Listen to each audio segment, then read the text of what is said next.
Alors, Allô? bonsoir le concurrent, comment allez-vous? Oui, bonsoir, cher frère Clara, je vais très bien. Dieu Et merci. vous? Et grâce à Dieu, tout va très bien. Nous sommes ici. Alors, je vous remercie. Il n'y a pas de problème. Vous avez la parole. Je prends la parole avec un plaisir particulier. Ce soir, vous avez parlé du jeune homme au gros ventre imbu de sa personnalité qui souhaiterait passer par le président ghanéen. Nous allons parler de lui et d'un de ses acolytes du nom de Koné-Tefou.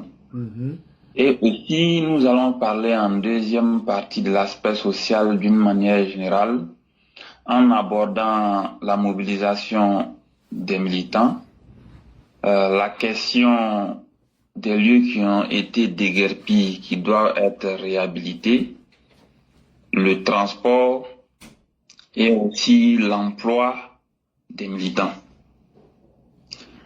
Alors, vous avez bien fait d'évoquer un sujet d'une importance particulière. D'abord, vous avez parlé de la CEDEAO qui a été déboutée par Embalo. Moi, je peux dire que c'est très bien fait. Cette CEDEAO-là, elle n'a plus sa raison d'exister. Et nous savons qu'elle n'est plus en mesure de résoudre les problèmes régionaux. Donc, Sissoko Embalo, il a bien fait de les chasser. Et je pense qu'en Côte d'Ivoire, ici, le président Ouattara va annoncer sa candidature.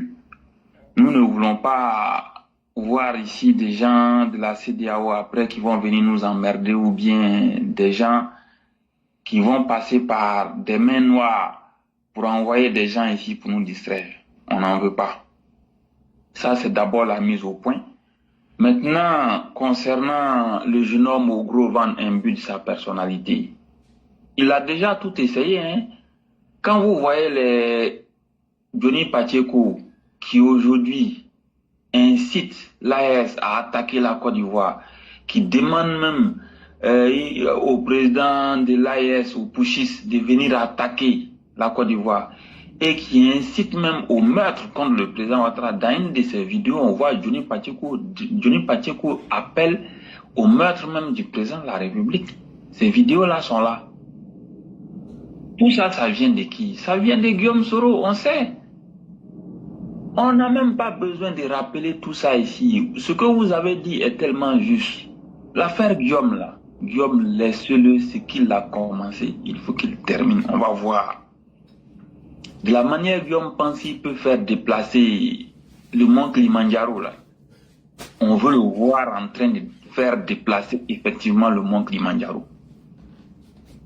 Guillaume n'a pas compris que c'est parce que les jeunes du Nord se sont sentis dans le combat exclusionniste contre Bédié et Gbagbo qui l'ont soutenu et qui l'a gagné. Aujourd'hui, toi, tu te retournes. Le concurrent. Oui. Je ne sais même pas qui a dit à Soro Guillaume que c'est lui que les gens soutenaient. Il se trompe. C'est comme Ouattara. Vraiment. À la vérité, on soutient une cause à travers sa personne. Effectivement. Sinon, lui-même, sa personne là, sa femme l'aime trop. Il n'y a pas de place pour nous autres pour l'aimer. En tout cas. Madame Dominique nous vient là, elle aime tellement son mari là, il n'y a pas de place encore pour nous. Nous, on n'a pas le temps d'aimer Alassane Ouattara. Il y avait un combat. Et quand on aime le combat à travers une personne là, c'est très différent. Effectivement. Et ça, l'individu, il pensait que les gens vont lui le suivre. Non. Maintenant là, il n'a qu'à les appeler, donc à le suivre maintenant. Ah, voilà. C'est ce que j'ai dit hier quelque part. Il dit, bon, voilà Soro Guillaume là-haut. Pourquoi moi j'ai dit que Soro Guillaume était un brigand, un assassin? J'ai dit, je l'ai dit, parce que ces faits le prouvent. Mais pire, comme lui-même il est fort là, pourquoi il ne se fait pas président maintenant? Par exemple, il m'a posé la question, mais est-ce que Soro Guillaume n'a pas aidé à mettre Ouattara au pouvoir? J'ai dit, Soro Guillaume n'a jamais aidé Ouattara à mettre Ouattara au pouvoir. Il y a eu la résolution de l'ONU. Soro Guillaume n'avait plus le choix. Et le monde entier ne pouvait pas échouer face à Gbagbo. Il fallait être un homme bête pour s'associer à Gbagbo. C'est tout. Il a profité de l'occasion. Sinon, il y a des gens qui disent qu'eux l'ont vu. Que si Gbagbo le reconnaît en tant que premier ministre, lui va continuer à soutenir Gbagbo. Guillaume avait son agenda caché à lui seul. Hein. C'est connu. Et donc, il faut que les gens arrêtent. Et donc là, si Soro Guillaume là, s'il a été bon là, pour Ouattara là, il n'a qu'à être bon pour lui-même maintenant. Il n'a qu'à venir prendre le pouvoir. Là, on va savoir que vraiment, c'est lui qui est un faiseur de roi. Donc, désolé de vous avoir coupé. Effectivement, c'est pour cela que j'ai dit il faut que Guillaume arrive à nous prouver qu'il peut déplacer le mont Kilimanjaro. C'est ça, on va voir. Donc là où il est parti rester dans le Sahel, là, il n'y a pas de problème. Il peut recruter qui il veut pour venir attaquer la Côte d'Ivoire, mais il n'a qu'à être prêt, hein, qu'il soit suffisamment prêt.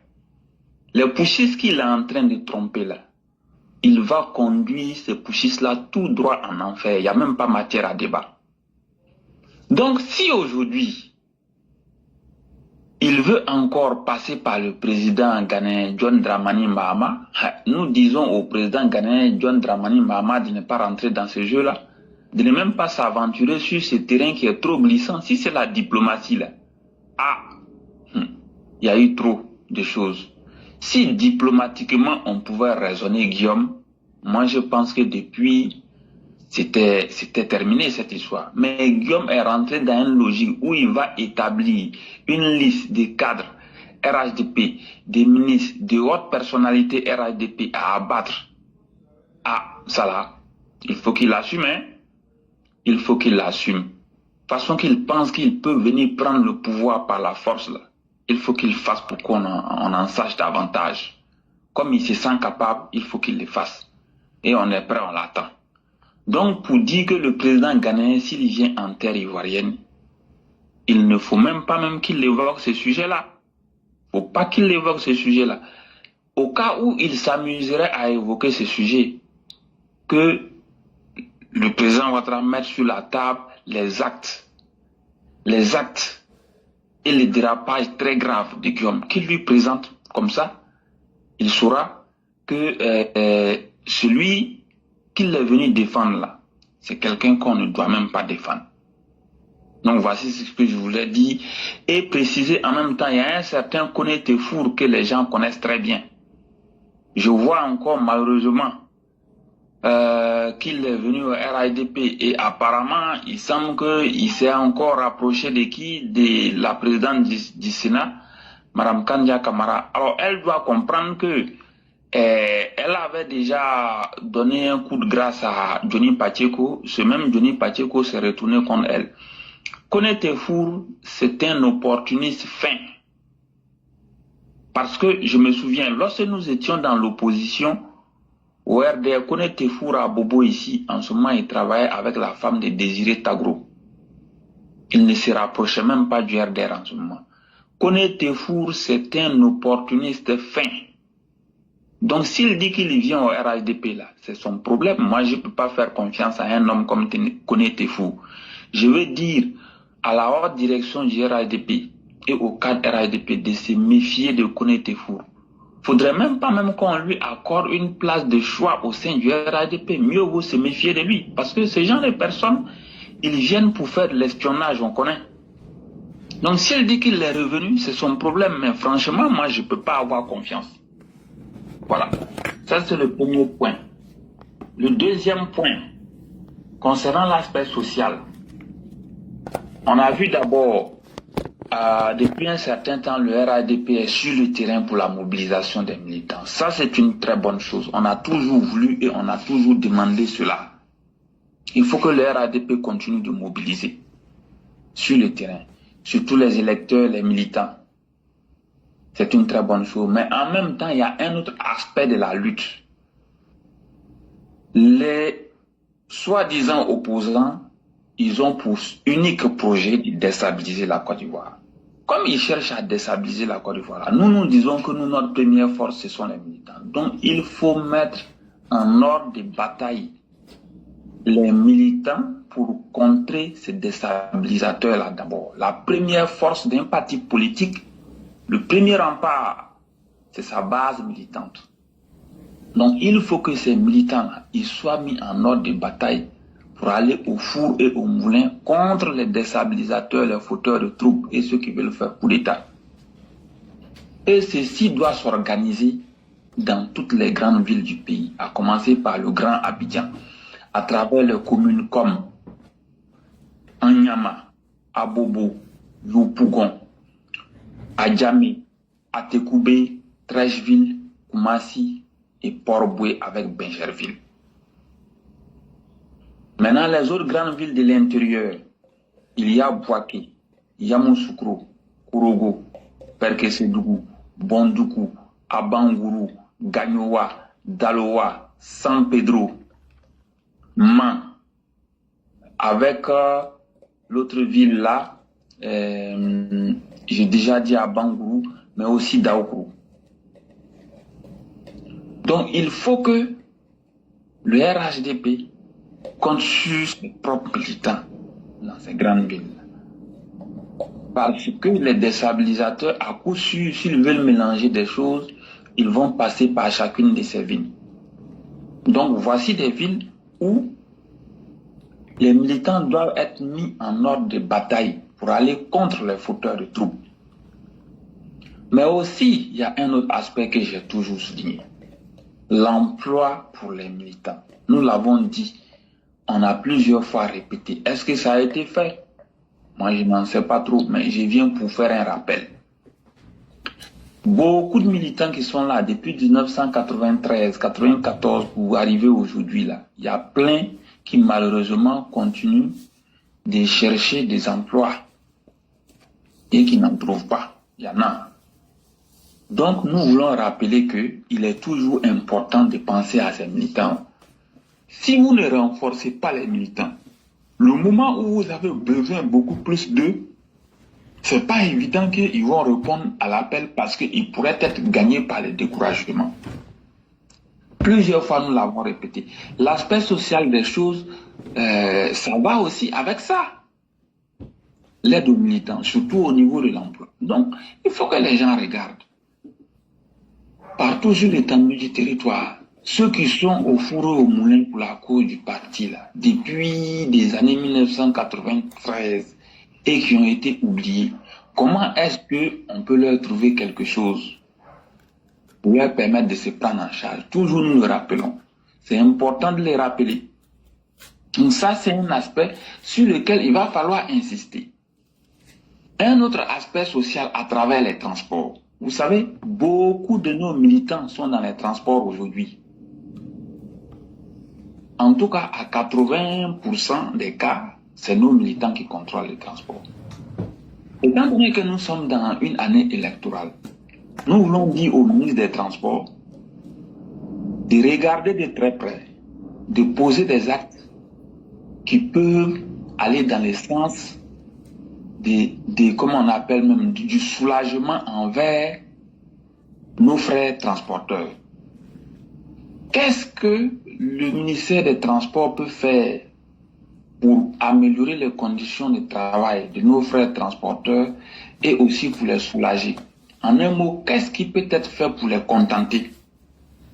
Parce qu'il ne faut pas poser des actes qui pourraient être de nature à frustrer nos militants transporteurs pendant que nous sommes à une année électorale. Mais quand je le dis, je n'ai pas dit que cela doit se faire en violant les règles de la sécurité routière. Ce n'est pas ce que j'ai dit. J'ai dit qu'il faut analyser la question des transports de façon approfondie, à commencer par l'amélioration des moyens de transport, à l'amélioration des conditions de travail, à commencer aussi par l'amélioration du revenu des transporteurs et surtout comment ils peuvent être apaisés et contents pendant que nous sommes dans une année électorale. Et ceci doit se faire dans le strict respect des règles de la sécurité routière et de la protection de la vie humaine. Il y a toute une politique qui a été mise en place aujourd'hui, à commencer par la vidéo-verbalisation, l'amélioration des routes, à commencer par, comme on appelle même, la sensibilisation. Il y a eu plusieurs actes qui ont été posés pour améliorer les conditions de transport et aussi pour mettre un accent particulier sur la sécurité routière. Il faut que ce travail-là se perpétue sur plusieurs mois, j'allais dire plusieurs années, pour préserver les vies humaines, ce qui est tout à fait nécessaire. Mais en même temps, nous le disons, nous ne devons pas faire en sorte que, au final, nos frères, nos militants qui sont transporteurs soient fâchés ou bien soient mécontents du pouvoir. Il faut que cette question soit abordée avec la plus grande délicatesse et la prudence pour trouver des solutions appropriées. Maintenant, il y a l'autre aspect. Les déguerpissements ont été faits. Il y a des sites qui ont été déguerpis et le déguerpissement s'est arrêté à certains niveaux. On a demandé la suspension des déguerpissements. Je comprends que ça rentre dans le cadre de ne pas mécontenter certaines populations. C'est pour cela qu'on a dû suspendre. Bon, on peut bien comprendre cela. Parce que les gens ne comprennent pas assez que quand bien même ils sont hors la loi, je dis que quand bien même, malgré qu'ils sont hors la loi, il est nécessaire de les enlever là pour pouvoir améliorer leurs conditions de vie. Les gens ne comprennent pas assez. Comme il y avait beaucoup de bruit, on a dû suspendre. Mais les endroits qui ont déjà été déguerpis, il est important d'assainir ces endroits, de les réhabiliter, de les viabiliser et de les rendre propres. En même temps, il y a des logements qui sont en construction pour les populations qui ont été déguerpies sur ces sites et des populations qui ont été déguerpies sur certains sites ont même eu des logements du côté de Songon. Du côté de Ebempe, il y a des logements qui sont en construction pour les déguerpis. Donc nous pensons que ce travail doit se faire dans de bonnes conditions, de sorte que, effectivement, ces déguerpis-là rentrent en possession de leur logement pour eux-mêmes leurs propres biens et dans le cadre de l'amélioration de l'aspect social des choses. Donc voilà ce que je voudrais dire. Si vous avez quelque chose à ajouter, moi je vous écoute. Merci. Vraiment merci beaucoup le concurrent, merci pour tout le travail qui est fait et merci de toujours penser à ce qui est le plus important, le social, parce qu'il faut être encore vivant, il faut être en société pour pouvoir penser à la politique. Prétendu retour de Kone Teifo RHDP. Nous n'avons rien contre quelqu'un, hein. Et même c'est du droit d'un parti politique que d'avoir des nouveaux militants. Ça c'est totalement normal. Mais les gens comme les Teifo, on les connaît trop. Teifo, qu'on le veuille ou pas, là, c'est un agent espion de Soroguium. C'est un agent espion de Soroguium qui veut se rapprocher pour donner des informations à l'intérieur. Actuellement, là, il dit qu'il est venu, on doit le mettre derrière tout le monde. Simple militant. Il ne vient pas avec de bonnes intentions. C'est comme tous ceux qui rentrent aussi actuellement là. À ici, il y a 2000. C'est bien, hein? Mais on veut voir ça dans les urnes. On veut voir ça dans les bulletins de vote. Sinon, la vote retour, on ne croit pas à ça. Mais des gens comme les connaît Teifo là, ce sont des traites patentés. Et ça là, nous on va dire ça. Si j'avais l'occasion, s'il devient vrai RHDP là, qu'on se rencontre un jour à Abidjan là, je vais lui dire ça en face. Que tu es un traite. Moi, je ne le cache pas pour moi. De la même manière que j'avais promis que quand j'allais avoir le nez de Yopougon là, j'allais le caresser en public avec une pluie de coups de poing là. Et que leur hypocrisie pour accepter n'importe qui là, non, on n'est pas dedans là. Le jour que je vais voir Teifo là, si c'est vrai qu'il est rentré dans RHDP là, forcément on va se retrouver un jour à une réunion. Je vais lui dire ça en face. Parce que c'est carrément de la foutaise. Donc lui ne savait pas ce qu'il faisait quoi. Ah, maintenant que c'est chaud, on t'envoie un espion et puis tu viens maintenant. En tout cas, c'est au RHDP de savoir à quelle place mettre ces personnes-là. Si on les rend plus importants que nos militants, si on leur montre qu'on est serré d'eux là, c'est ça qui sera notre erreur. Comme tu es venu là-bas, bonne arrivée, c'est fini, il faut mettre ton caillou derrière les autres. On va voir si ton arrivée là, si c'est vrai, vraiment, s'il y a double jeu dedans. Mais moi, ce sont des gens, les connaissez-vous là, je ne vais jamais croire en eux. Ce sont des traîtres. Et ils ne pourront jamais changer. Ça là, on n'a même pas besoin même de spéculer là-dessus. Et donc, c'est à nous les militants, en tant que parti RHDP. Quand on a mis Alassane Ouattara au pouvoir en 2020 là, c'est avec nos vrais militants. Ceux qui ont voté Alassane Ouattara en 2020 là, ce sont eux nos vrais militants. Et on a pu mettre Alassane Ouattara au pouvoir. Maintenant, vous allez me dire, mais il n'y avait pas beaucoup de personnes. Oui, c'est vrai. Bédia a refusé d'aller aux élections, les autres n'ont pas participé. Mais je peux aussi vous répondre que pas grand-chose n'a changé.